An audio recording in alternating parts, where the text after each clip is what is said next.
Bonjour à tous et bienvenue sur Séphiroth et compagnie. Nous nous retrouvons pour les énergies de la nouvelle lune, donc qui va avoir lieu le 8 avril 2024. J'espère que je vais pouvoir aller au bout de ce tirage sans trop tousser, puisque je suis pas sortie encore d'une laryngite, donc je m'en excuse par avance. Alors, avant de commencer, donc déjà, je vais souhaiter à tout le monde une très belle nouvelle lune. C'est une nouvelle lune un petit peu particulière. On rentre dans un mois dans le calendrier hébraïque qui s'appelle le mois d'Adar. Et donc, en fait, c'est le mois de la joie. Voilà. D'ailleurs, j'ai eu effectivement cette carte-là. On aura l'occasion d'en reparler. Je vais vraiment vous lire tout le tirage sous cet angle-là pour que ce mois-là soit, je dirais, sous l'égide de cette carte et de cette énergie magnifique qu'est la joie. Déjà en termes numérologie, si je réduis le 8-04-2024, j'arrive à 2036, donc à 11, qui est un chiffre premier. Le 11, c'est le chiffre de la créativité, d'une recherche vraiment relativement forte, élevée. C'est le chiffre d'un côté aussi altruiste, le fait de vouloir aller vraiment vers les autres, et puis d'obtenir, je dirais, une espèce d'épanouissement extrêmement fort, à la fois pour soi, mais aussi pour les autres. C'est un chiffre un maître nombre qui est très généreux. Voilà. Si je le réduis et que je le mets au 2, de toute façon, on garde toujours cette idée d'aller vers l'extérieur, d'aller vers l'autre, de s'ouvrir à autre chose. C'est déjà le 1 qui se scinde. Et puis d'autre part, le chiffre de la recherche de l'équilibre, ce qu'on va retrouver aussi sous la carte tempérance. Alors, d'autre part, cette nouvelle lune est sous le signe du bélier. Le bélier étant, je dirais, le signe de l'ambition, de l'énergie, aussi de la puissance créatrice quelque part, puisque c'est un fonceur. Voilà, donc on va spécifier les choses au fur et à mesure, mais du coup, certainement un mois où il va falloir concrétiser, où il va falloir mettre en œuvre, etc., etc. Tout ça va se retrouver, je ne vais pas trop m'étendre parce qu'on va le voir sur le tirage.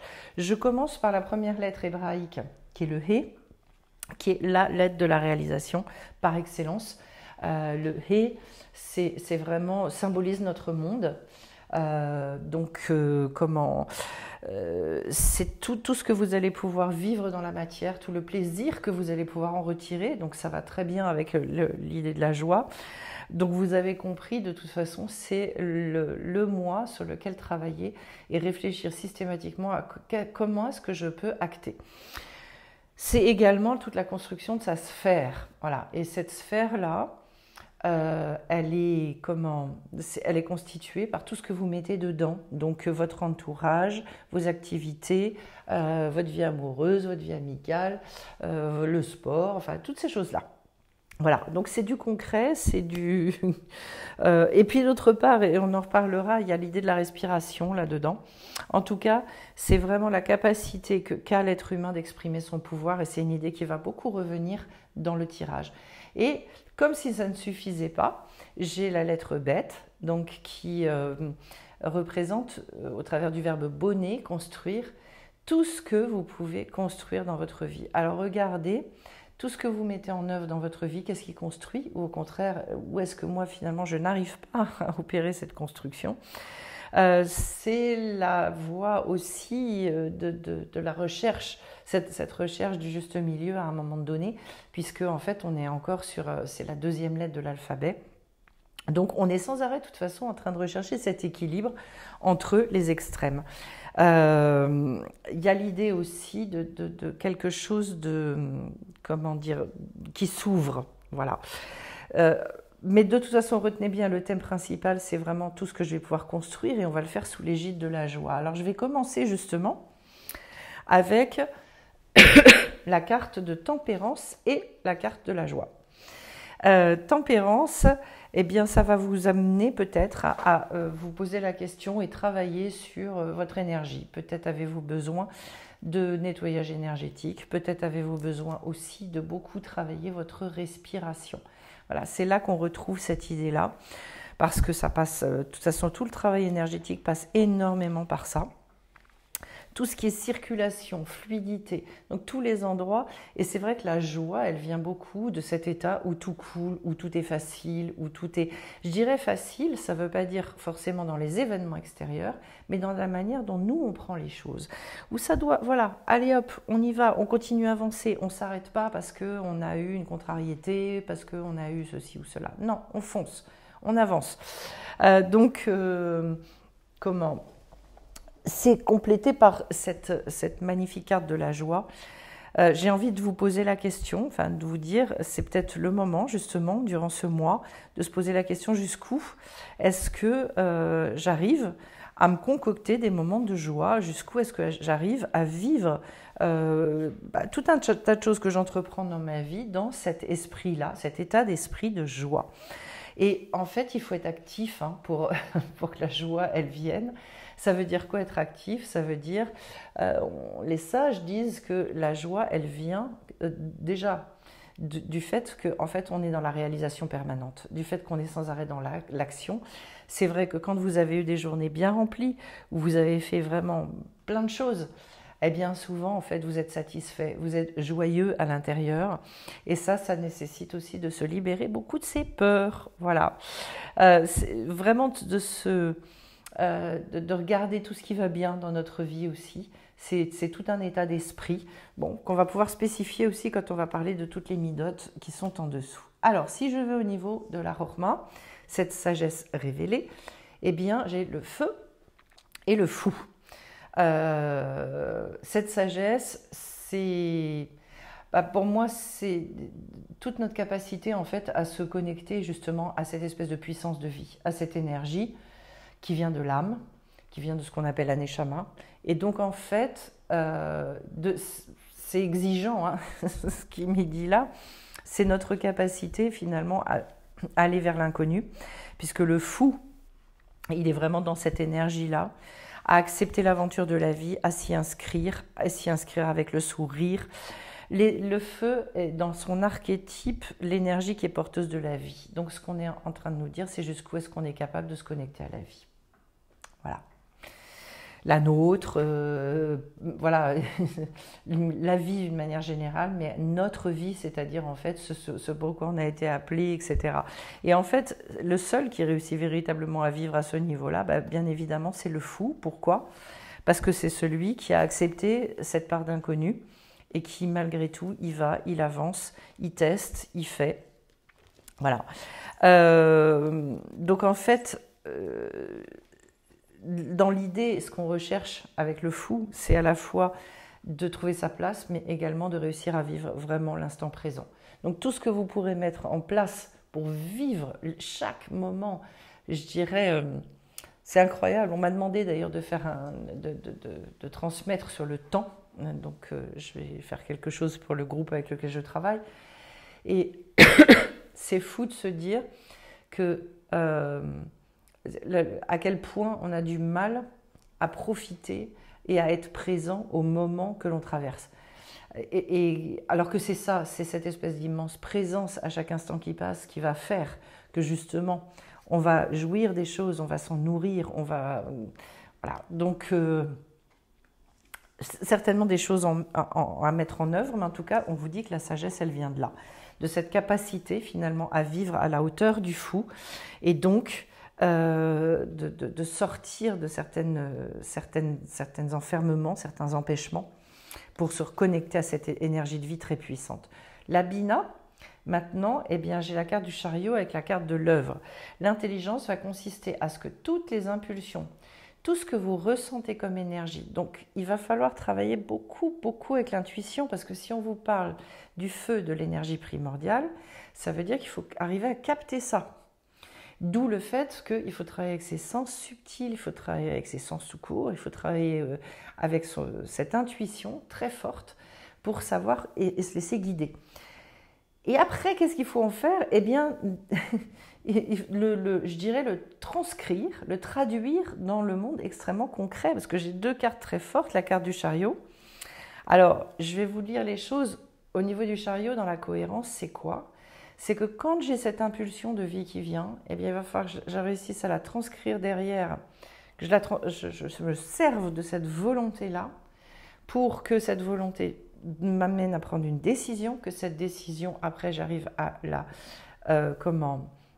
à la mettre et que ça devienne une conviction profonde au stade de l'évidence et qu'après je la transforme et que je l'amène à la détermination pour que dans mon vécu je puisse aller au bout des choses. Voilà, c'est tout un programme, mais tout ça, ça part de l'élaboration en fait. Comment est-ce que, oui,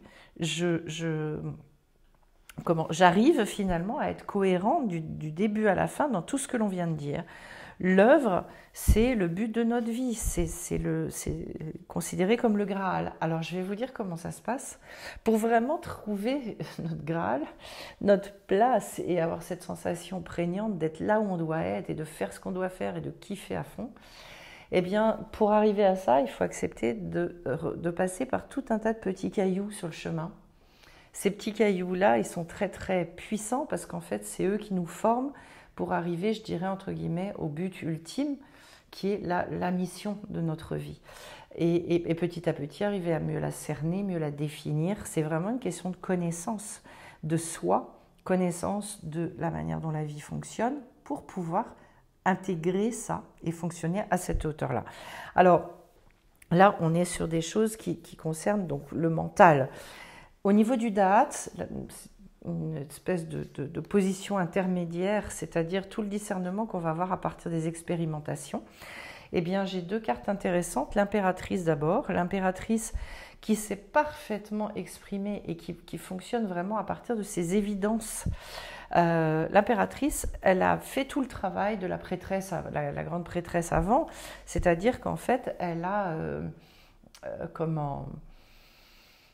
le travail de gestation, il est fini. Donc, elle sait parfaitement ce qu'elle veut, elle sait le dire, c'est très très clair. Et c'est en lien avec l'animal qui est justement ce passeur de rêve. Celui qui finalement nous transmet tout ce que intuitivement, instinctivement, il nous guide en fait. Et jusqu'où est-ce que nous arrivons à travailler justement avec cet instinct-là, avec cette intuition, et savoir qu'effectivement, c'est bien par là qu'on doit aller, c'est bien comme ça que ça doit se passer, etc. Je pense que ça, c'est vraiment une question que chacun d'entre vous peut se poser pour finalement réussir à voir s'il est capable de se laisser guider sur son chemin et donc de répondre aussi aux appels que la vie lui lance.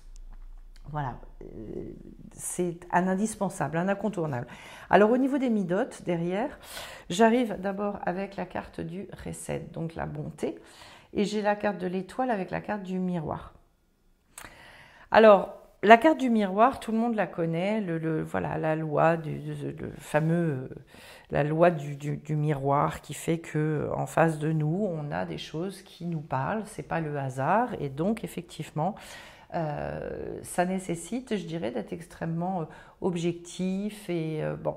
Et on a en même temps la carte de l'étoile. Et ça, c'est les deux associés m'intéressent. Pourquoi ? Parce qu'en fait, c'est comme si on me disait, cette fois-ci, justement, il y a un au-delà. Ok, la vie, elle me parle, mais après, qu'est-ce que je vais en faire ? Et quand elle me parle, c'est jamais méchamment, elle me parle, en fait, il y a toujours un esprit extrêmement positif. En fait, elle est là pour venir nous soutenir. Alors des fois, vous allez me dire, elle a une drôle de manière de nous soutenir. Il y a des fois, elle cherche beaucoup à nous nettoyer de nos peurs, de tout un tas de choses pour qu'on continue à avancer. Cette carte de l'étoile nous parle de rentrer dans sa vérité. Elle nous parle d'une espèce de rapport hyper généreux avec la vie, etc. C'est intéressant ce que je suis au niveau de la bonté, du Chesed. Donc, jusqu'où, je suis capable, moi, de regarder la vie avec ce regard de bonté, de générosité. Voilà. Et de savoir qu'en fait, eh bien, vraiment, je suis... Tout ce que je traverse, c'est vraiment pour m'amener à me dépasser, pour m'amener à aller et véritablement atteindre l'endroit que je dois atteindre. Voilà. Donc, en tout cas, regardez, travaillez, tous les endroits qui chez vous peuvent être des endroits de négativité, où il y a une perte d'espérance, où il y a, c'est un peu morose. Voilà, la bonté, elle est là. Et je pense pour arriver à des niveaux d'évidence importants. D'ailleurs, on va retrouver cette idée-là avec la carte du soleil. Maintenant, au niveau de la Gvura, alors la Gvura, j'ai envie de vous dire, plus ça va, plus ce niveau-là, c'est un niveau qui me parle énormément. Notamment au travers de toutes les consultations, de ce que je constate parce que je travaille beaucoup avec les inclassables. Les inclassables sont très très forts dans la bonté, mais souvent pas assez forts dans la Gvura, que ça leur joue des tours. Pourquoi? Eh bien parce que la Gvura, c'est tout ce qui représente le cadre, la rigueur.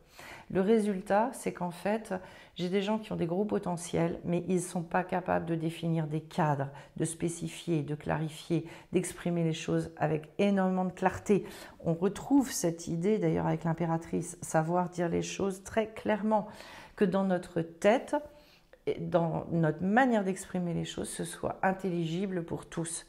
Et donc, cette carte du magicien, elle vous dit qu'en fait, il y a un cadre je dirais, à réinventer. Il y a un cadre Ça peut nous parler aussi, d'ailleurs, j'en profite pour vous le dire, ça peut très bien parler pour certaines personnes de cadres d'enfermement, des choses qui finalement, au lieu de libérer, de permettre d'exprimer, empêchent de. Je prends un exemple. Si par exemple, moi j'estime que, et c'est un cadre, c'est une forme de référentiel à moi, j'estime que en fait je ne suis pas assez bonne par exemple pour parler, pour m'exprimer, et j'ai décidé que c'était comme ça, donc en fait je m'empêche de le faire, point. Voilà, c'est mon cadre, et en fait peut-être que justement la vie elle veut m'amener là. Ça peut être aussi le fait de se dire, autre cadre, oui mais comment? En fait je ne suis pas bonne dans l'organisation. Mais il n'y a pas où je suis bon ou je ne suis pas bon, c'est qu'à un moment donné, l'organisation, il y a besoin. Donc du coup, dans le fait d'organiser ma vie, de ci, de ça. Donc en fait, je m'éparpille, je pars dans tous les sens. Il y a un moment donné, ça s'apprend. Donc c'est aussi un apprentissage. Voilà. Et ce cadre-là, chez les inclassables, c'est compliqué. Parce qu'en fait, ils aimeraient bien s'extraire finalement des limitations de ce monde. Ce qu'on nous dit là, c'est qu'il y a très certainement une créativité à trouver par rapport à ça. Alors vous voyez, vous pouvez redéfinir votre cadre selon chacun de 10 000 manières, mais regardez là où finalement vous vous sentez emprisonné. C'est très très important parce que ça veut dire que votre cadre il n'est pas bon et ça veut dire qu'au sein de votre cadre vous n'arrivez pas à retrouver de la liberté. La vraie liberté, c'est celle qui s'inscrit dans un cadre. La liberté sans le cadre, ça n'existe pas, c'est une illusion puisque notre monde est matériel et que la matière, c'est cadré, c'est rigoureux. Voilà. Et on ne peut pas s'extraire de cette chose-là. Alors après, j'arrive à Tiferet. Eh bien, j'ai le soleil avec la carte de Gaïa. J'ai envie de vous dire, bon, la carte, elle parle énormément d'elle-même ici. Le soleil, c'est toute cette capacité qu'on va avoir à briller. Briller, c'est quoi? C'est exister véritablement pour qui on est. C'est mettre à l'extérieur toute notre intériorité. Jusqu'où est-ce que je suis capable d'exprimer tout ça au monde, en sachant que le monde n'attend que ça. Le monde en a besoin et que c'est en lien avec Gaïa.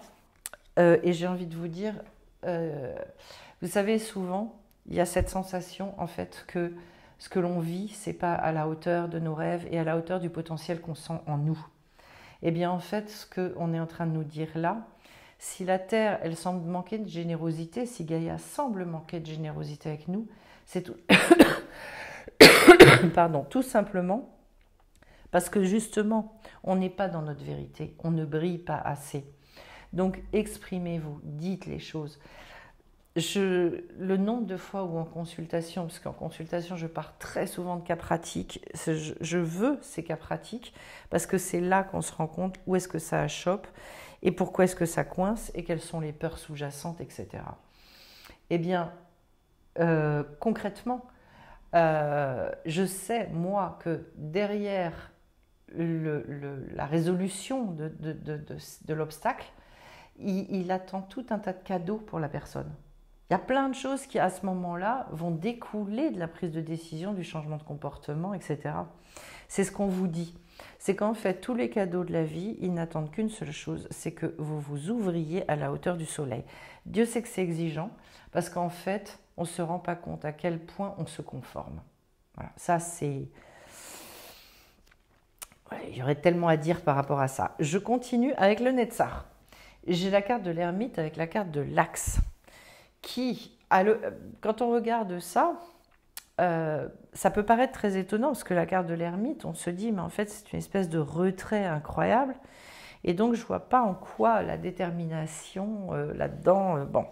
Et en même temps, eh bien, cet ermite-là, c'est celui qui doit repartir sur un nouveau chemin. Il clôture tout un cycle déjà. Et l'autre chose qui est importante, c'est qu'en fait, il va repartir avec une nouvelle sagesse. C'est-à-dire, je vous disais, le bélier, attention au bélier, parce que c'est un fonceur et qu'il peut retourner, se casser les dents sur exactement le même type de difficulté. Ben là, ce qu'on vous dit, c'est que votre détermination, elle doit s'inscrire finalement dans une nouvelle sagesse en tenant compte de ce que vous avez appris. Et par rapport à cette carte de l'Axe qui est très très belle, l'Axe canalise toutes les énergies. Et donc en fait cet axe-là, c'est ce que je vous disais tout à l'heure sur la descente de la volonté qui passe par des tuyaux aussi. Le tuyau du psychique, le tuyau du physique, le tuyau du vécu, et qui donc, cette volonté doit se transformer en conviction, en détermination, enfin en conviction, après c'est comment, zut, le mot m'échappe, en conviction, décision, conviction, ou du moins conviction et décision, et après détermination. C'est ça l'axe principal. Si on suivait ça, on avancerait tout le temps. Donc c'est ça, être bien ancré, bien aligné, stable avec soi-même. Voilà. Et c'est ça qui va rendre les choses fluides. Qu'est-ce qui bouge à un moment donné et qu'est-ce qui empêche? Ce sont mes complexes, voilà, un manque de connaissance de moi, le manque de confiance en moi, le ci, le ça. C'est ça qui empêche. Normalement, si cette énergie de l'âme, de la Neshama, elle descendait et que c'était fluide, on serait tous à des degrés de réalisation extraordinaires. C'est pour ça qu'on passe son temps finalement dans notre vie à nettoyer plus qu'autre chose. Derrière, je passe au niveau du Hod, la reconnaissance, et là j'ai deux cartes magnifiques. J'ai la carte du métal. Je ne vous cache pas que ce tirage vous parle énormément d'énergie. Donc voilà, tout ce qui va être nettoyage des énergies, donc ça passe aussi par la respiration. Hein. C'est pas seulement je vais voir un énergéticien, il fait poète-poète et c'est terminé. Hein. On a toujours notre part à faire dans les choses. C'est une évidence. Mais j'aime bien le redire quand même parce que voilà. Le métal symbolise la vibration primordiale qui est la base de toute la création. Ça veut dire quoi concrètement? C'est qu'en fait, on est en train de vous parler de votre conscience d'être créateur, de votre pouvoir créateur dans le monde, ni plus ni moins que ça. D'avoir conscience de ce qui est le meilleur pour vous et d'avoir conscience que oui, vous pouvez le développer. Et également prendre conscience de votre potentiel. C'est quoi mon potentiel? Et là, il y a la carte du jugement qui va avec, donc c'est pour ça que je suis super contente, parce qu'en fait, le jugement, c'est la plus haute carte de libération qui existe dans le jeu du tarot. Je me libère justement de mes complexes, de tout ça. On est sur le degré Hod, c'est la reconnaissance, c'est-à-dire jusqu'où est-ce que je suis capable de checker, de parler de moi avec une espèce d'objectivité incroyable en disant ça je sais faire, là-dedans j'ai besoin d'aide, mais voilà. Mais en tout cas, sur toute votre puissance, votre potentiel, et même ce que vous ne savez pas faire, mais où vous savez que vous avez les outils pour y arriver. Voilà. Si vous voulez, c'est très restrictif. La mentalité française à ce niveau-là, c'est terrible parce que les gens qui ont un CV le savent, un CV qui est typé. En France, tout est enfermé. J'entendais parler de l'Allemagne avec des gens qui, des fois, passent des diplômes dans le cadre de l'archéologie et de l'histoire et qui se retrouvent dans la finance. Ben, voilà, je connais quelqu'un qui vit en Allemagne en ce moment et qui me parlait de ça et qui me disait c'est absolument incroyable l'ouverture qu'il y a là-bas. Alors qu'en France, c'est absolument affligeant à quel point on ne part pas du potentiel des gens. On parle d'un bout de papier, mais le bout de papier ne veut absolument pas dire si la personne est pertinente ou pas. Voilà. Ça montre juste une aptitude à apprendre, une aptitude à se bouger, éventuellement. En tout cas, la carte du jugement, pour en revenir à ce que je vous disais là, c'est quoi? C'est que finalement, on vit un état d'éveil. On arrête de s'auto-limiter dans une espèce de mesquinerie avec soi-même, quoi. Être petit, mesquin, rikiki, tour serré. Et au contraire, de se reconnecter à cette énergie-là. Allez hop, et j'y vais. Ah, je ressens ça en moi. Oui, j'en ai envie. Oui, j'ai besoin. Est-ce que j'ai besoin d'aide pour certaines choses? Je cherche les gens, je le demande à l'univers. J'y vais, j'avance. Souvenez-vous que c'est le mois de la réalisation. C'est le mois pour y aller. Je précise d'ailleurs que je viens justement d'avoir un témoignage comme ça d'une personne qui m'a dit, et je trouve ça absolument génial, qui me disait qu'elle était en formation, elle était avec une formatrice, et puis qu'à un moment donné, il y a des choses qui l'ont énervée et tout ça. Bon. Et elle me dit, ah, j'ai changé mon regard, je me suis dit non, arrête de rentrer là-dedans, regarde les choses autrement. Et finalement, en fait, eh bien, il y a une idée de partenariat qui lui est venue avec la personne, et elle est en passe de créer une espèce d'association qui peut être extrêmement intéressante pour elle. Alors qu'à l'origine, eh bien, la présence de cette personne et la manière dont ça se passait, ça l'énervait. Voilà, c'est ça les petits cailloux sur notre chemin, c'est ça les retournements, les changements de regard, la présence à ce qui est en train de se produire. C'est de ça dont je parle très concrètement. Au niveau du Yesod, j'ai la carte de la tour avec la carte du phare. Là, c'est incroyable, c'est le degré de stabilité. Et la carte de la maison Dieu, c'est le degré du coup de pied aux fesses. C'est-à-dire qu'en fait, pour retrouver une stabilité, ce qu'on est en train de nous dire, là, quand même très fort, c'est qu'en fait, il faut aussi passer des fois par des anéantissements. Et je vous disais, au niveau de la Gvura, à un moment donné, ce besoin de casser des schémas, voilà, d'arrêter de se faire mal dans des croyances et d'expérimenter des choses complètement neuves. La tour, quand on n'y arrive pas, elle nous met le coup de pied au derrière et elle provoque des choses. Et c'est extraordinaire de se dire qu'en fait aussi, ce qu'on nous dit là, c'est que si vous recherchez la stabilité, vous ne la trouverez que dans l'inconnu, dans ce qui bouge, dans le mouvement. J'adore cette image du vélo. La stabilité, c'est pas d'être assis dans son canapé. La stabilité, c'est l'image du vélo où on pédale un coup à droite et un coup à gauche et que c'est comme ça qu'on trouve son équilibre. Donc finalement, c'est dans une instabilité permanente qu'il faut retrouver une stabilité. Et que pour ça, on a la carte du phare, et que le phare, c'est justement cette lumière qui guide dans la nuit. Donc on est encore là à vous dire, par rapport à tous vos degrés, tous les endroits dans votre vie où c'est pas clair, où c'est pas stable justement, eh bien, il y a vraiment besoin de se reconnecter à toute cette intuition, on a éteint aussi même le côté instinctif chez l'être humain, quoi. On est devenus des robots quelque part. On a beaucoup de mal aujourd'hui à se fier à ça. Et là, il est vraiment question de repartir sur des degrés d'évidence, sur un côté justement très animal, comme on l'a eu tout à l'heure, et de dépasser nos peurs aussi, je pense, de beaucoup traiter les peurs, parce que la nuit, c'est ça aussi, hein, c'est tout ce monde des peurs. Pour aller vers la Malroute. La Malroute, c'est notre monde. Et là, j'ai la carte de la Lune avec la carte du bouclier. Eh bien, la Lune, c'est en fait une carte de grande fécondité, une carte de clairvoyance aussi, on revient sur ces notions-là, de rêve, d'imaginaire, etc., de retrouver une inspiration. Eh bien, la grande question, c'est jusqu'où est-ce que justement j'arrive à rêver dans la matière, jusqu'où est-ce que j'arrive à me dire, mais ça, je l'ai dans les tripes, je vais y aller, je le fais, point. Et le tout, c'est pas de se forcer je dirais, d'y aller avec les nœuds au ventre, mais c'est justement d'être suffisamment construit pour se dire, mais je risque quoi en fait? Mais c'est quoi le risque? Et vraiment, en fait, il y a un travail préparatoire à faire pour se sentir tout à fait protégé, puisque j'ai la carte du bouclier qui est associée ici à cette carte-là. Le bouclier, en fait, c'est bien évidemment ce qui va justement nous permettre de nous sentir protégés de tout le négatif. Voilà.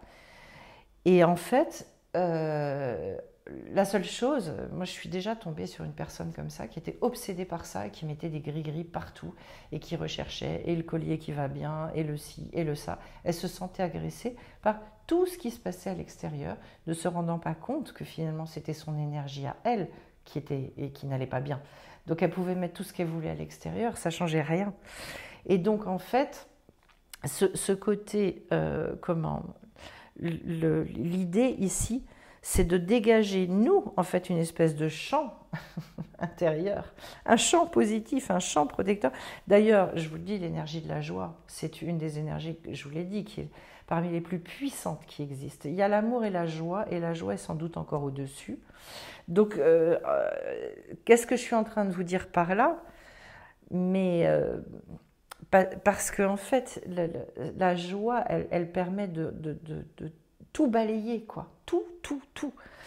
Et donc, c'est de savoir que cette force-là, à l'intérieur, finalement, me protège de tout le reste.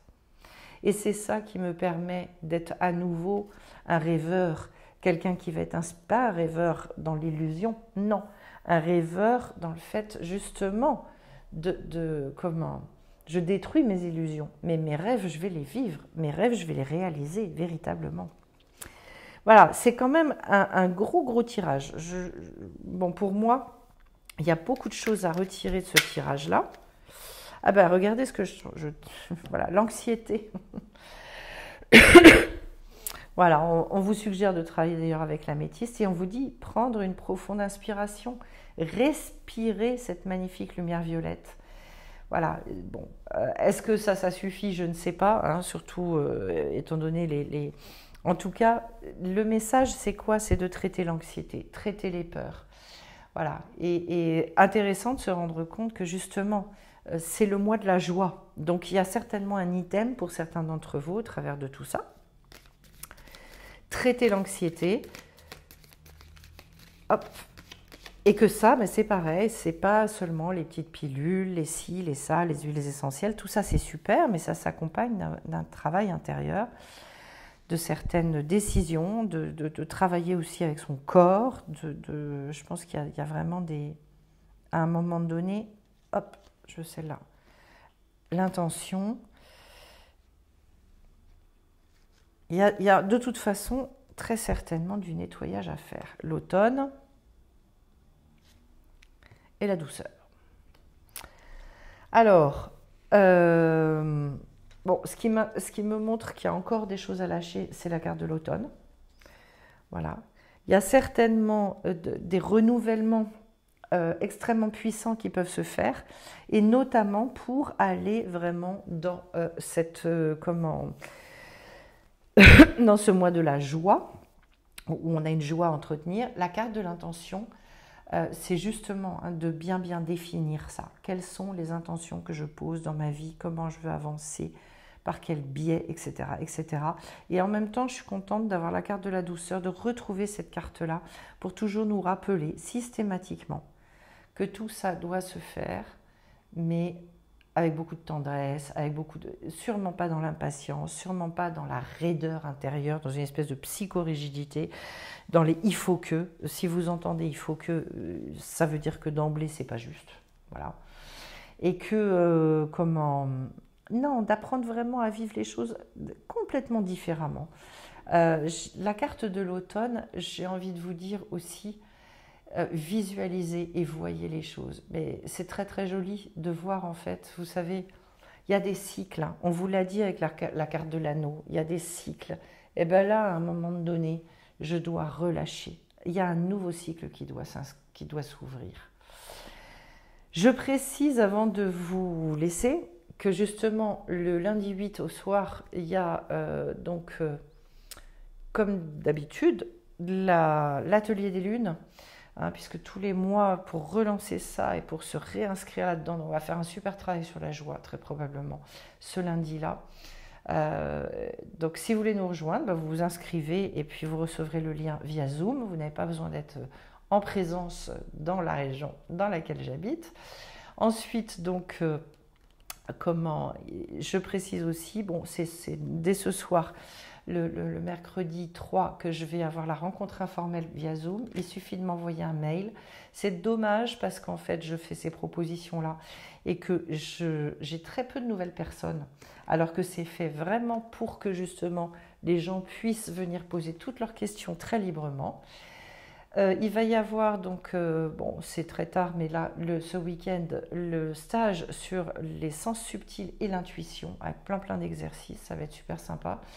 Après, on va avoir également le 19 avril en présentiel cette fois-ci, ici la soirée inclassable, et ce sera sur le chamanisme. Je reçois une chamane. La prochaine aura lieu en mai avec une acupunctrice sur un travail justement beaucoup sur les énergies et sur ce qu'elle a intitulé la bobologie, donc tous les bobos. Voilà. Pardon. Et donc, Et puis bientôt, je vais vous mettre des dates aussi pour le stage de l'été, etc. Je précise, je veux refaire quelque chose sur le tarot, donc si ça intéresse des gens, eh bien n'hésitez pas à m'écrire et à me dire oui. Voilà, sur toutes les lames majeures pour les initiés. Ça fait longtemps que je n'ai pas fait cette formation et c'est super sympa, vous devenez très vite autonome. Voilà, parce que le but, on fait tout de suite des tirages ensemble pour que vous puissiez très vite vous approprier. Eh bien, sur ce beau programme, je remercie ceux qui me mettent des petits likes, des petits commentaires, c'est super sympa de vous manifester de cette manière-là. Et puis je vous retrouve de toute façon assez rapidement sur la chaîne Séphiroth et compagnie. Bye bye à tous.